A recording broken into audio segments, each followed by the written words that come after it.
Hey, what's up, everybody? What's up, everybody? What's going on? Tito with 15 to Life. Um, hey, this is my first live, so bear with me anyway.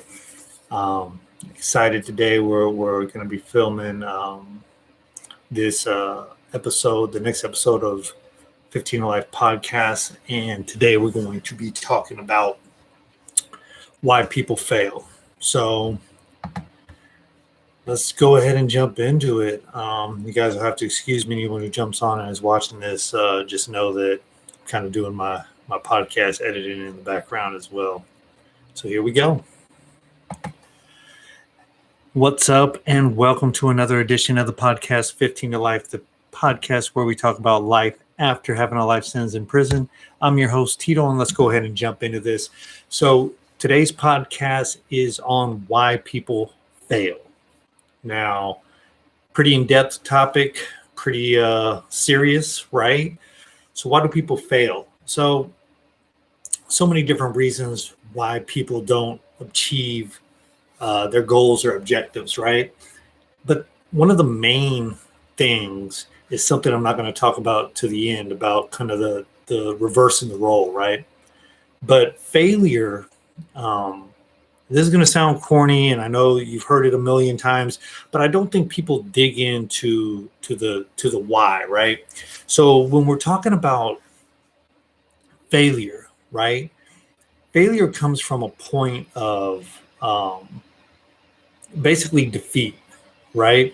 And there's a difference between being defeated and failing, right? So when we think about it, like I want you to really kind of look at it and say, did I fail or was I defeated? And I'll tell you this, they're kind of synonymous in the sense that we have a failed relationship. I had a failed test, right? I got an F on a test. Well, yeah, I'm pretty sure all of us have done bad, right? I know there's some people listening probably like, I ain't never got an F in my life. Hey, well, great for you, right? Maybe you didn't pass your driver's test or something. Did you fail? Or did you give up and you let yourself be defeated by that obstacle, right? So when I say that, let's look at some examples. Let's take the test, right? I'm sure many of us failed or didn't pass a part of a test, right?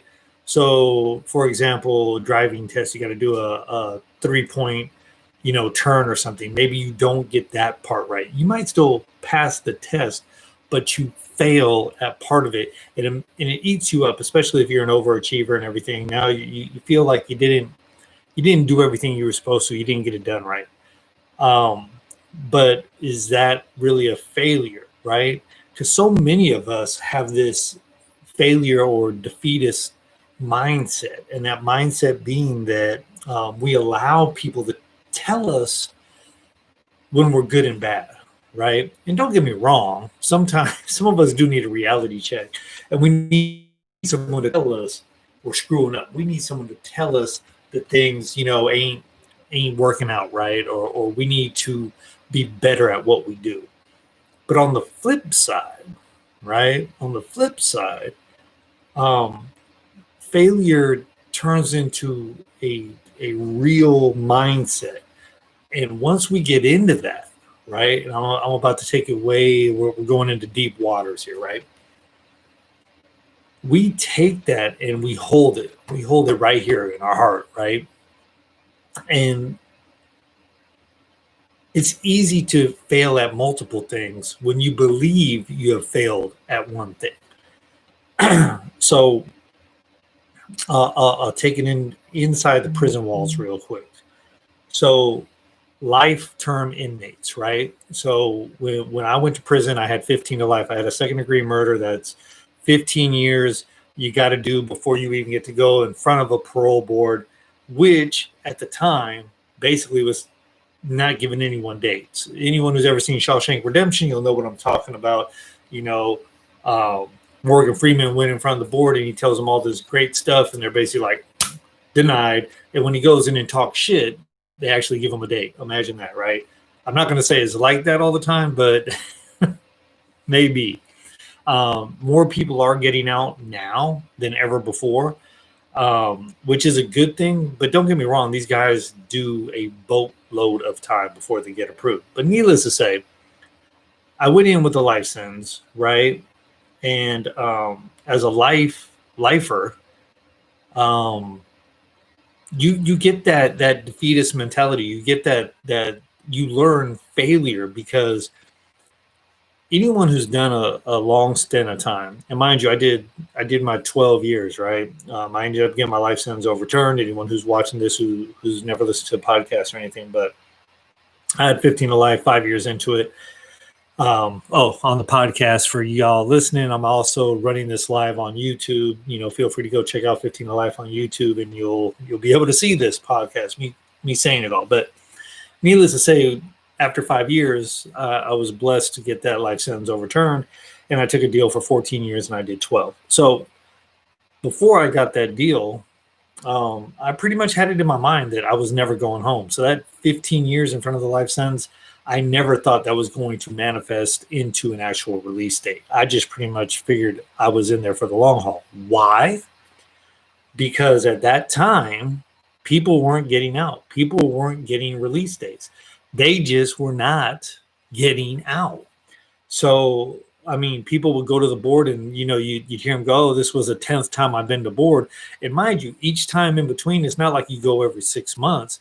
When you finally make it to your first board hearing, you might not go to board again for 5-7 years. And now I think they can do up to 15-year denial, which is ridiculous. Hopefully they're changing all that. But yeah, so I really had that failure mindset when it came to, will I ever get out? So I pretty much just set myself up for the long run. The next thing you know, I got a date, and I was like, wow. The flip side is that you got lifers who might do 15, 20 years before they ever see the parole board. So it is not easy, y'all. It is not easy if you do time for anything over 7 years. I mean, hell, it doesn't matter. 3 years is hard to really go and never get a write-up for anything, right? And that was typically the tipping point for a board hearing. You could have certificates, you could get a master's degree, you could be a PhD, but they'll tell you got written up one time 20 years ago, so you're denied, right? So it makes you say, how in the world can you do time in prison with literally the worst of the worst people? Peer pressure, not to mention people fighting all the time. And don't get me wrong, if there's a race war that jumps off on the yard and you're standing in the middle, odds are you're going to defend yourself, maybe just get rounded up with the rest of them, and you're going to get a write-up. Totally not your fault, but that could literally knock your potential for going home out for another 1 to 15 years. Crazy, right?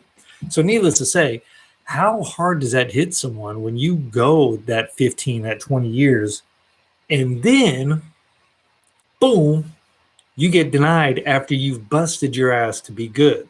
So when you talk about a failure mindset, oh yeah, a lot of lifers had it, right? And then people get right up for stupid things, nothing criminal in nature, like violating rules, kissing too long in the visiting room. Imagine losing your potential freedom behind a kiss that went over, 10 seconds. Wow, right? So yeah, just crazy stuff. But needless to say, you have this failure mindset that so many people, I'm telling you, so many people out there have.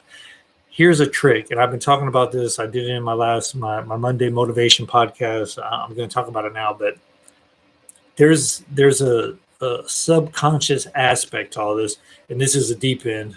I was talking about a few minutes ago, but like when you're talking systemic, right? Right now we hear a lot in the media about systemic racism and everything, right? There's way deeper things in relation to that. So let's talk about one.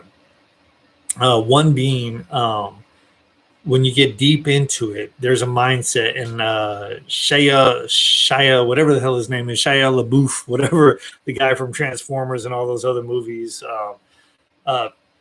good actor, and man, he gets into his roles, right? But I saw part of this interview he did, and he talked about a book he was reading. I wish I remember what book he was talking about. I'd love to read it, but he's talking about this book, and it basically they had a bunch of gorillas that they put in a cage, and there was like a light bulb, or a banana, right? And they all want the banana. They love bananas. They want the banana, but they set it up so anytime they went to go get the banana, they get electrocuted, right? And they would go up and get the banana, go up and get the banana, right? Get electrocuted. And eventually each gorilla knew that if they went up, they were getting electrocuted. So they would stop going up to get the banana. And they started rotating gorillas out. Here's the crazy thing, but it's a psychology thing, right? So anyone who's studied psychology at all or even knows the definition will get this. Eventually, they rotated all the original gorillas who got shocked out. They stopped shocking gorillas, but the gorillas just knew you don't touch the freaking banana no matter how bad you want it. And it became ingrained in them that even new gorillas would learn it from the old ones, to the point where they got to where none of the gorillas had ever had to deal with it, yet they wouldn't grab the banana.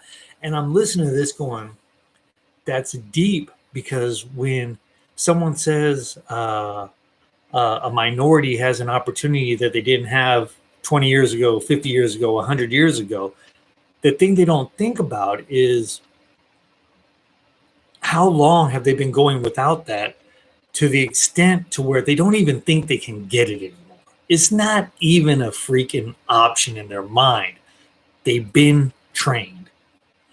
Here's the thing. I say this with my people at work, and I'm a very big believer in it. Anyone who wants to debate me on it or educate me, I'm always open to learn something new. But I'm a firm believer that we as human beings are animals. We are animals. We're just higher up on the food chain, right? Why? Because we use our noggin. We don't have the biggest brains, but we use them, right?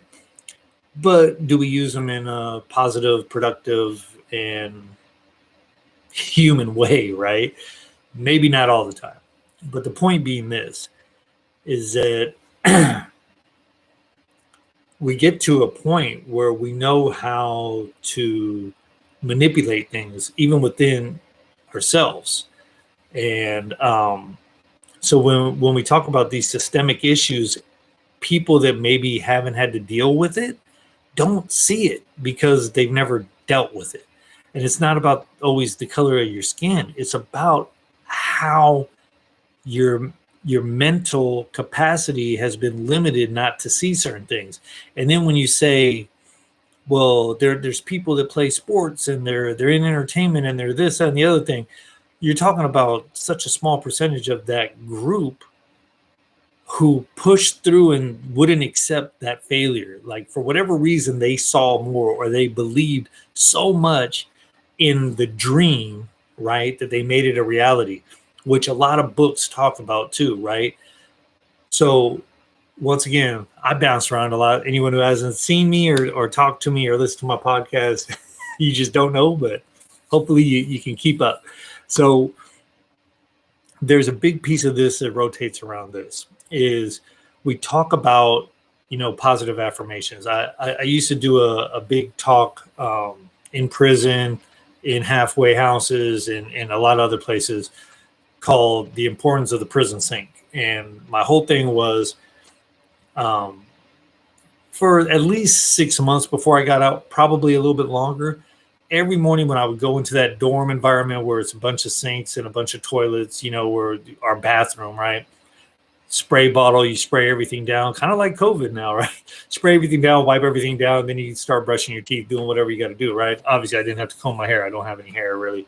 But I would go in there, and right before I started brushing my teeth, I would look myself square in the eye, because a lot of my failures came from what other people told me I could and couldn't do. Every time I tried to do something positive, the negative ass people that were hanging around me will tell me how I'm not going to be able to do it, or how that's not going to be beneficial to me, or how all these different things. And I couldn't believe how much I listened to that bullshit, right? So I told myself, I'm reading these books, and some of them are, leadership books, some of them are business books, some of them are self-help books. But in hanging around some better people in prison, there are some good people in there, right? Just screwed up for whatever reason. But I said, I gotta start ingraining this. So I started meditating, everything. I would get up in front of that mirror, sitting at that prison sink. The power of this moment every day in the morning before I start my day was I would sit there and tell myself 3 to 5 times, just like this, like I'm looking on this video, you are not going to let anyone tell you what you can and can't do. You are not going to let anyone tell you what you can or can't do.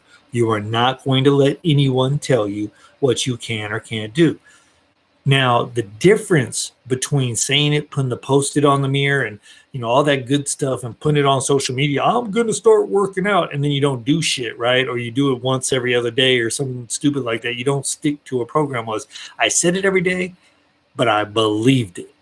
I believed it because there were so many things I started changing already where I turned my failures into opportunities, i.e. learning or training sessions for myself to say, I did it this way and it didn't work. I have to now do it, a different way. So I said this every day. And then I was doing things like I wanted to get in shape. So I was busting my ass 3 times a day, 7 days a week. On the weekends, it was usually one workout or whatever. But during the week, during the work week, I worked out 3 times a day, right? Like I busted my ass and I got down to 190 pounds, which was kind of like my dream weight. I've been working out recently. I'm down 20 pounds. So I'm down to 220. I'm trying to lose at least 20 more pounds. I'm a lot older now. So 200 would be a good dad fit right now. Yeah, so positive affirmations, you hear about those all the time. Or you hear, if you believe, you can achieve. That is 100% true, but they don't go deep enough. That's a quick tagline that people think, well, if I believe it, I'm going to be able to do it. Well, it's not just the belief. It has to be like faith. Like a lot of people have faith in God. When someone says you can't prove God, and I'm here to tell y'all, because I'm a big science person, I have my faith in God too. But I never get the two. To me, they're yin and yangs, right? Because you can say lightning strikes and that's God, but is it? Because a scientific person says, well, it's weather and it's this and it's that, right? Which I believe both are right. That's the difference. I just don't want to argue either way. I will 100% say there's no scientific way to prove that God exists, but it's about faith, right? So this is the key point. And if you read a lot of these books, they'll tell you that you have to have faith, but they usually equate it to religion, which I think kills off a lot of people that could benefit from it. I'm here to tell you, faith is having faith, which means you believe in it no matter what anyone else tells you. Screw everyone else. Screw everyone else. It's about you and how it benefits you and how you're going to move forward. So why do people fail? Because they'll say it, they'll preach it, they'll post it, but they don't have the faith to believe that they can achieve it. So they don't. Somewhere inside, they say they're never going to do it, so they stop. Or they just never succeed because deep down they don't believe they can do it in the first place. And then they will blame it. Here's the other thing. Don't be a freaking blamer where you blame it on everyone else. Because I'll tell you right now, go back to what I said a minute ago, the whole systemic thing. There are people that have been mentally programmed to not succeed. But there's also people that break that. So don't let that be. Don't say, Tito, you gave me the excuse. I'm systemically programmed and I'll never achieve anything. Bullshit. Don't be a sorry, pathetic ass person. Step the fuck up and make shit happen. Period. Don't let anyone tell you what you can or can't do. That includes yourself. All right. So why do people fail? They fail because they allow someone else to write their book. Once again, another podcast that I did before, the Book of Life, right? So I've done this talk many times as well. We all have a book of life. And right when you're born, it's got 2 pages in it. You were born, and it's got someday when you're going to die. There's a whole bunch of blank pages in between, right? People love to let their parents, their siblings, their significant others, their boss, their professor, their teacher, their drill sergeant, they let all these other people that ain't got nothing to do with your life except that they're in it write their book. Why the hell? Write your own goddamn book, man. Or make it like a movie. You're writing a screenplay, and make the star you. And if you guys wonder why I keep leaning forward, it's my mic. Make the star, right? Do some awesome shit, right? Like get the girl or the guy at the end of the movie, right? Leave a legacy behind. And that legacy doesn't mean that you make a ton of money and you leave your money to someone. Your legacy can be you wrote a book. Your legacy could be you help build houses for Habitat for Humanity. It could be all kinds of different things, right? But do something positive. Pay shit forward. Like whatever benefit you get from me or anyone else, a book or whatever, share that shit. I'm spewing out experience and education. And when I say education, I got 2 freaking degrees. You will seldomly hear me talk about the stuff I learned in school because it is outweighed by the other books I've read and the experiences I've had. Hands down. I love putting that crap on my resume, but the reality is I get more strength, more intelligence out of living through things and doing them and reading up on things and interacting with people that have done things. That's where my real power comes from. So anyway, why people fail is 100% a mental thing. Physical, yeah. Come on, man. There's people that freaking had their legs freaking amputated and they put the little metal thing on and they outrun other people, and then people say that they have an unfair advantage. They're missing a goddamn leg. How they got an unfair advantage? Like, come on now. Once again, don't be the excuse person, right? So I told y'all there was a flip side, right? The why people succeed. So why do people succeed? Because they change their mentality, right? I keep telling myself, I don't know, every day, multiple times a day, why I'm not going to be able to do something. Wake up at 4:10 every morning, and I'll sit there for 5 or 10 minutes while I'm slowly getting out of bed going, I don't want to do this workout. Oh my God, I got all this stuff at work. Oh my God. I do it too. But then I literally like slap myself and I get back into it, right? Because I know there's a benefit at the end of it all. I know there is. So I'm going to push through it. And then half the time when I say, even today when I did my workout, I did 200 burpees. And then with 2 exercises after each 20 burpees, straight 15 minutes. And then I said, man, I'm burnt out. I'm tired. I'm sore because I've worked out hard the day before. But I work out every day, basically. So, like, how much am I going to bitch about that? So what did I do? I was like, I'll switch it up. Before I knew it, it was an hour and I was still working out. So that's after 2 months of working out almost every day, and half of that working out twice a day, at least 5 days a week. It's got me to the point where my mind kicks in. The bitching starts, the excuses start, and then my mind slaps me and pushes, and I get through it. So check out the other podcasts and check me out on Instagram and Facebook, all under 15 to life. But another one I did was, how everyone needs to get a JOB. That's not a job as in go to work. It's justify obsessive behavior. And that means good and positive ones that take you to where you want and need to be. So like for me, it was exercising. I was up to 242 pounds. I wasn't liking the way I looked. I wasn't like the way I feel. Always tired over always everything else. So now I've been busting my butt, and I'm halfway to my goal, right? So I'm feeling good after 2 months. It's not bad. I would keep pushing. Anyway, why people fail? It's 100% a mental thing. That all those outside things, they're more distractions than obstacles. Let me say that again, people. People fail because they allow distractions to become physical, mental, spiritual obstacles. Don't allow that to happen. And I'm going to be putting out some more content with a little bit of a challenge for y'all, a little bit of a challenge, right? I just want to format it right. It's something I kind of do, but I want you guys to kind of jump in on this too. I'll be sharing more. So once again, check me out on Facebook, check me out on Instagram, check me out on TikTok, all under 15 to life. Check out this YouTube channel that's up now too. I love y'all. I wish you all the best week ever. I know we're all going through a lot, COVID-19 and everything else. Please be sure to tell people how you feel. Don't just wait for something negative to talk to someone and kind of ridicule them and diminish their spirit for the day.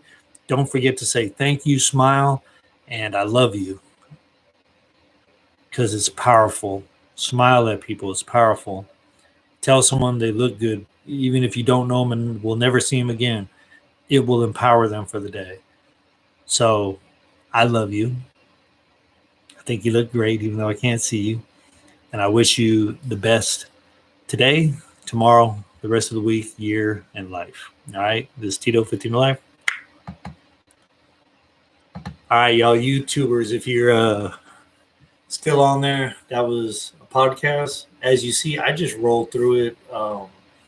Sometimes I actually have notes and they're structured. Other times I just have a topic or two and I kind of go in. Could I be better at getting them formatted and put in a little bit better? Sure. But I'm more about having raw content, so it's real. All this came from, being behind some bars and some walls and having that time and that opportunity to think about a lot of things. And that didn't happen right away. I will 100% say any changes that happened within me happened 7 years into my 12 years. So it wasn't like just getting locked up changed me. I was pretty much an idiot for a lot of the time I was in there. And at the end, I just really, really tried to better myself, to prepare myself physically, mentally, spiritually for getting out of prison. And of course, not coming back, but also being a productive member of society and being able to catch up after missing out of 12 years, not to mention the time before I went to prison. So we'll just say, I was 24 when I went into prison or jail, and then prison I was 26 by the time I got there. But 24, I'm going to chalk up 6 years. Oops, I can't count. 6 years from 18 to 24. I mean, I got a couple of college courses under my belt, and I worked, but I mean, it was a waste. 6 years. If I did what I did 6 years after getting out of prison, the 6 years after getting out of high school, I'd probably be a CEO of a big company right now. I'd probably be retired. Hell, I'd probably be on a second career right now. And that's scary because I'm going to be 48 in a couple of months, and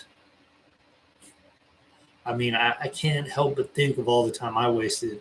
And I just hope that these videos, these podcasts, my little Instagram, TikTok, and all that if I hit something with someone, like one person, like hours and hours and hours of me putting this content out, whether it's rough or refined, if I can reach one person and it helps them not go through something I went through, 100% worth it. And people ask me all the time about how are you monetizing and all this stuff. It's really not about that. I love talking, so when people want to book me to speak, pump people up, to tell my story, hell yeah, I'll take that money. But it's not why I do it. It's not. So anyway, anyone who catches this later, because I don't think anyone's watching it right now, but love y'all. Drop a like, subscribe, tell a friend, leave a comment about something else you'd love to hear about.